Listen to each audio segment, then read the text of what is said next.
देखिए, सबसे पहली बात तो ये है कि केजरीवाल साहब ने किस कंटेक्स्ट में इस बात को कहा है। पिछले 7 सालों में जिस तरीके से यूपीए सरकार अपना कार्यकलाप कर रही है और जिस तरीके से वो काम कर रही है, उसने न ही सिर्फ केजरीवाल जी को बल्कि सारे देश की जनता को यह सोचने पर मजबूर किया है कि किस तरीके से सरकार की फंक्शनिंग हो रही है, उससे लोगों का विश्वास टूटा है। अगर हम बात करें तो 1,76,000 करोड़ का 2G स्पेक्ट्रम के घोटाले में जो व्यक्ति उसमें आरोपी है, जिस व्यक्तियों पर हम लोग पिछले कई समय से आरोप लगा रहे हैं, वो सरकार में नंबर 2 की पोजीशन पर बैठे हुए हैं। उसी तरीके से भ्रष्टाचार की दृष्टि से कॉमनवेल्थ गेम्स में जिस मुख्यमंत्री को शुंगलू कमेटी ने इम्प्लीकेट किया है, वह आज मुख्यमंत्री बनकर के बैठी हुई हैं। कांग्रेस पार्टी नहीं सिर्फ इन घटनाओं को देख रही है बल्कि प्रोत्साहन दे रही है, और प्रोत्साहन देने के कारण लोगों का सरकार पर और राजनीति पर भी अविश्वास पैदा हुआ है। और ये यूपीए की सरकार जिस तरीके से कार्य कर रही है, कानून मंत्री का काम होता है कानून को बनाए रखना, वह कानून को दिन प्रतिदिन तोड़ते चले जा रहे हैं। अगर हम देखें तो जिस तरीके से इलेक्शन कमीशन ने फटकार लगाई और उस फटकार लगाने के पश्चात, माफ़ी मांगने के पश्चात भी यह कार्यक्रम उनका जारी है और दूसरे मंत्री भी इसको करते चले जा रहे हैं। ये सारी बातें इस बात को स्पष्ट करता है। अगर आतंकवादी की बात करें तो सलमान खुर्शीद कहते हैं कि सोनिया गांधी जी बाटला एनकाउंटर में जो आतंकवादी मारे गए, उनके पोस्टर देख करके उनको रोना आ गया। ये जो देशद्रोही लोग हैं, उनके प्रति सम्मान की भाषा, ऐसी इस तरीके का जो कार्यक्रम चल रहा है, इसके कारण सरकार के प्रति एक अनास्था पैदा हुई है और उस कारण से इस तरीके के वक्तव्य आ रहे हैं।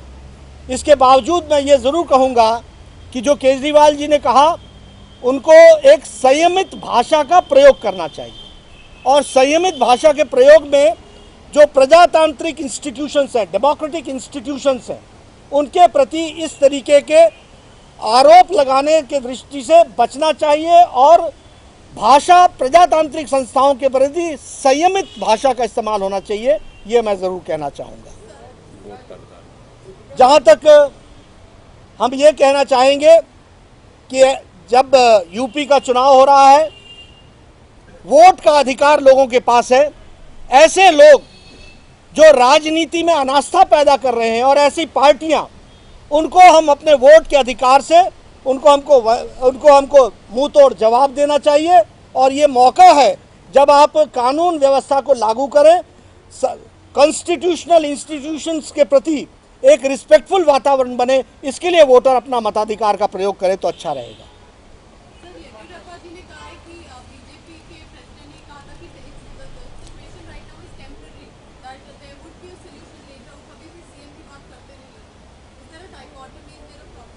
There is no dichotomy. The Bharatiya Janata Party was very clear from very first moment. Yediyurappa ji is our respected leader, but at the same time it was said that if any organization names him, he will have to step down, and that he has done. And our Honorable President has said that so long as he is not exonerated from that, this situation is going to continue, and that remains as it is.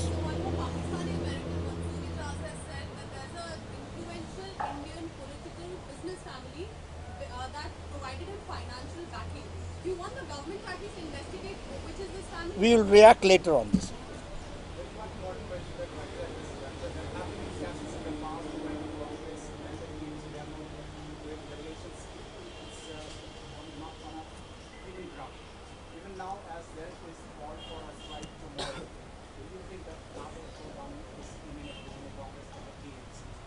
You see, the arrogant behavior of Congress party and the arrogance, the high level of arrogance that the Congress party has developed, nobody can be their allies.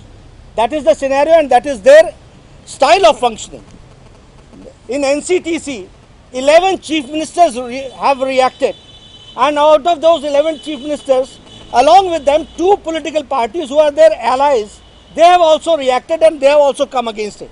This shows that the Congress party is not taking their allies also into the confidence. What to talk about the democratic institutions and the opposition party. So what is happening with the TMC and Congress, it is their personal affair. But at the same time, we will say that Congress is trying to even disrespect the constitutional organizations and institutions. So as far as the political polity is concerned, they are all to damage it.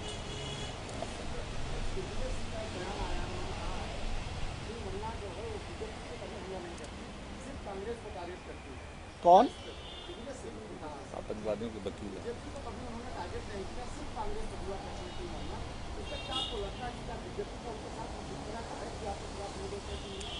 देखिए, Bharatiya Janata party सच्चाई का साथ देकर के आगे बढ़ती है और कांग्रेस पार्टी के लोग हमेशा गलत चीज़ों का साथ देते हैं। इस कारण से वह हमेशा ही अटैक के कारण बनते हैं। अपने रास्ते सुधारें, खुद चीज़ें सुधर जाएंगी।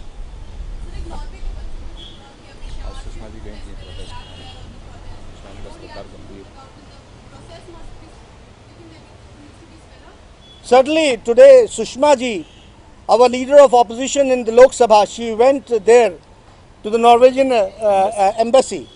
We are all for a speedy decision on this issue, and the children should be brought back, and for that all speedily action should be taken by the government.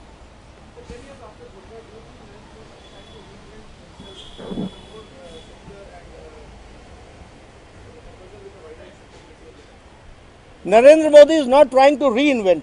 Narendra Modi ji is a personality which not only the Bharatiya Janata Party or any state unit or any state acknowledges, it is the country and the international, in the international scenario also, he has been widely accepted as a man for development. And as far as the Godhra issue is concerned, I would like to say, मुझे पता लगा कि उन्होंने कहा कि गोधरा का दर्द है कांग्रेस पार्टी को। कांग्रेस पार्टी को गोधरा का दर्द नहीं है। कांग्रेस पार्टी को कांग्रेस पार्टी का गुजरात में जो सफाया हुआ है उसका दर्द है और वह दर्द उनको सता रहा है। Narendra Modi has challenged the politics of vote bank and he has given new model of development which is unacceptable to Congress, because Congress does not want to work for the people. Congress wants to divide people, and with division they want to run the country and the state, which they are not able to do in Gujarat, and that is why वो दर्द उनको सता रहा है, and they are trying to bring back vote politics which is not possible in Gujarat. अलग से करें।